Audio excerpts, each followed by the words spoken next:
سامعین کرام، آج اگر ہم اپنے معاشرے کے اندر نظریں دوڑائیں تو ہمیں دیکھنے کو ملتا ہے کہ زناکاری بہت عروج پر آ چکی ہے، زناکاری بہت آسان ہو چکی ہے، لیکن اس کے برعکس نکاح بہت مشکل ہوتا جا رہا ہے۔ آپ لوگوں کو وجہ پتہ ہے اس کی مین وجہ یہ ہے کہ زنا کے لیے آپ کو صرف اور صرف ایک گھر کی ضرورت ہوتی ہے۔ بڑی کڑوی بات کر رہا ہوں، شاید آپ لوگوں کو ہضم بھی نہ ہو سکے۔ کیوں؟ دیکھیں، زنا کے لیے آپ کو صرف گھر کی ضرورت ہوتی ہے، لیکن نکاح کے لیے آپ کو کثیر تعداد میں مال کی ضرورت ہے۔ وہ کیسے؟ آپ کا ایک اچھا کاروبار ہونا چاہیے، آپ کا خاندان اچھا ہونا چاہیے، ٹھیک ہے، لیکن اگر شادی ہے تو مایوں کے اندر ایک اچھے لیول کا فنکشن ہونا چاہیے۔ مہندی کی رسم ہے تو اس میں ایک اچھے لیول کے ڈانسر ہونے چاہیے۔ برات ہے تو اس میں ایک اچھے لیول کی گاڑی ہونی چاہیے کہ دولہے کی گاڑی پتہ چلے کہ دولہا جا رہا ہے۔ اگر ولیمہ ہے تو اس میں کثیر تعداد میں طعام کی ضرورت ہونی چاہیے، کیونکہ اگر یہ چیزیں نہیں ہوں گی تو ہماری ناک کٹ جائے گی، بےعزتی ہو جائے گی معاشرے میں ہماری۔ اگر لڑکی کی شادی ہے تو کثیر تعداد میں جہیز کی ضرورت ہے۔ جہاں پر لڑکے کے گھر والوں نے کبھی زندگی میں اے سی کی ٹھنڈک کو محسوس نہیں کیا ہوتا، وہ اپنے لڑکے کی شادی میں لڑکی سے ایسیاں مانگ رہے ہوتے ہیں۔ جن چیزوں کو انہوں نے زندگی میں دیکھا نہیں ہوتا، وہ یہ توقع رکھتے ہیں کہ وہ ہماری بہو آئے گی، یہ چیزیں لے کر آئے گی، اور تمہاری تو اوقات نہیں کہ تم گھر میں ایک اے سی خرید سکو۔ تم یہ خواہش رکھتے ہو، یہ توقع رکھتے ہو کہ آنے والی بہو ان چیزوں کو لے کر آئے گی جو میرا بیٹا ہماری خواہش کو پورا نہیں کر سکتا۔ جب اتنی چیزوں کی ہماری ڈیمانڈ ہوگی کہ جہیز میں گاڑی ہو، یہ چیزیں ہو، پورے گھر کا سامان ہو، اگر لڑکا ہے تو ایک اچھے لیول کی ڈگری حاصل کرنے والا ہو، اچھے لیول کا کاروباری شخص ہو، ایک اچھا گھر ہو، بنگلہ ہو، اگر یہ چیزیں نہیں بھی تو شادی ایسی ہونی چاہیے کہ پورا محلہ، پورا شہر دیکھے کہ فلاں شخص کی شادی ہو رہی ہے۔ جب اتنا مشکل ہو جائے گا نکاح تو ظاہری بات ہے کہ پھر ہمارے لیے ان چیزوں کے اندر جانا بہت مشکل ہو جائے۔ پھر ہم لوگ کس طریقے سے حضور کی سنت کو فالو کریں گے؟ جب اتنا مشکل ہوگا نکاح کرنا تو زنا تو عام ہوگا۔ یار، نکاح کے لیے ایک ہر شخص کی سوچ ہوتی ہے کہ نکاح کے لیے مجھے ایک تقریباً اتنے لاکھوں روپے کی ضرورت ہے، زنا کے لیے نہیں۔ نکاح کے اندر اتنی چیزوں کی ضرورت ہوگی، زنا کے لیے نہیں، لہذا شارٹ کٹ طریقہ اپناؤ اور زنا کی طرف چلے جاؤ۔ جب ہم یہ ماحول دیکھتے ہیں تو پھر خود بخود نکاح جو ہے مشکل ہوتا ہوا نظر آتا ہے، زنا عام ہوتا ہوا نظر آتا ہے۔ حالانکہ قرآن پاک میں اللہ رب العزت نے فرمایا فَانكِحُوا مَا طَابَ لَكُم مِّنَ النِّسَاءِ مَثْنَىٰ وَثُلَاثَ وَرُبَاعَ۔ اللہ رب العزت نے فرمایا عورتوں میں جن کو تم پسند کرتے ہو نکاح کرو۔ یہ نہیں فرمایا دوستیاں لگا لو، یہ نہیں فرمایا گرل فرینڈ بوائے فرینڈ والے کلچر کو شروع کر دو، نہیں، یہ نہیں فرمایا ساری رات باتوں پہ لگے رہو۔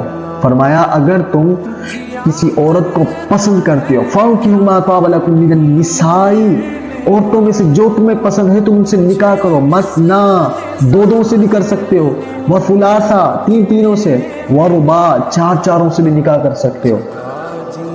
یعنی شریعت نے ہمیں بتایا کہ اگر تم ایک شادی کرنے کے بعد بھی تمہاری تھرک ختم نہیں ہوتی تو تم دوسری شادی بھی کر سکتے ہو، دوسرا نکاح کر سکتے ہو۔ اگر دو سے بھی تمہاری تھرک ختم نہیں ہوتی تو تم تیسرا نکاح بھی کر سکتے ہو، ورنہ تم چوتھا نکاح بھی کر سکتے ہو۔ لیکن یہاں پر کوئی گرل فرینڈ بوائے فرینڈ والا کلچر نہیں دکھایا گیا۔ حضرت عبداللہ بن مسعود رضی اللہ تعالی عنہ وہ فرماتے ہیں نبی کریم صلی اللہ تعالی علیہ وسلم نے فرمایا اے نوجوانوں، اے لوگوں، اگر تم عورت رکھنے کی طاقت رکھتے ہو تو تمہیں چاہیے کہ تم نکاح کرو، کیونکہ یہ نظروں کو جھکاتا ہے، شرمگاہ کی حفاظت کرتا ہے۔ اور فرمایا اگر تم طاقت نہیں رکھتے تو پھر تمہیں چاہیے کہ تم روزے رکھو، کیونکہ یہ تمہیں کھسی کر دینے کے مترادف ہے۔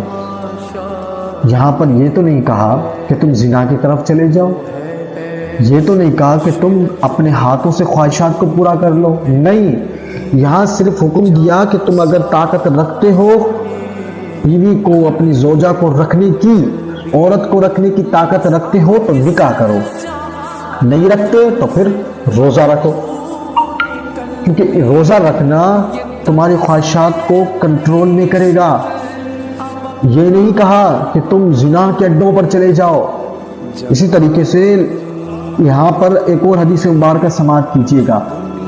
یہاں پر حضور پاک صلی اللہ تعالی وسلم نے فرمایا کہ جس شخص کا بچہ پیدا ہو وہ اس کو چاہیے کہ وہ اس کا اچھا نام رکھے، پھر اس کو ایک اچھے طریقے سے اخلاق سکھائے، یعنی اس کو اچھا ادب سکھائے، پھر جب وہ بالغ ہو جائے تو اس کا نکاح کر دے۔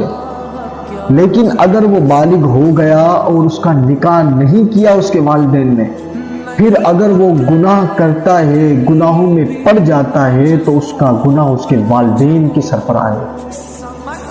اتنا بڑا گناہ ہے، اور ہم لوگوں نے عام بات سمجھی ہوئی ہے۔ اسی طریقے سے حضور پاک صلی اللہ تعالی وسلم نے فرمایا، حضرت ابن عباس رضی اللہ تعالیٰ عنہ روایت کرتے ہیں، فرماتے ہیں حضور پاک صلی اللہ تعالی وسلم نے فرمایا کہ تم نے دو محبت کرنے والوں کے لیے سب سے مناسب حل نکاح کے علاوہ نہیں دیکھا ہوگا۔ تو یہاں پر ڈائریکٹ نکاح کا حکم دیا گیا۔ اگر تم کسی عورت کو پسند کرتے ہو نکاح کرو، گرل فرینڈ بوائے فرینڈ والے کلچرز کو استعمال نہ کرو، نکاح کرو۔ اگر طاقت نہیں رکھتے تو پھر روزے رکھو۔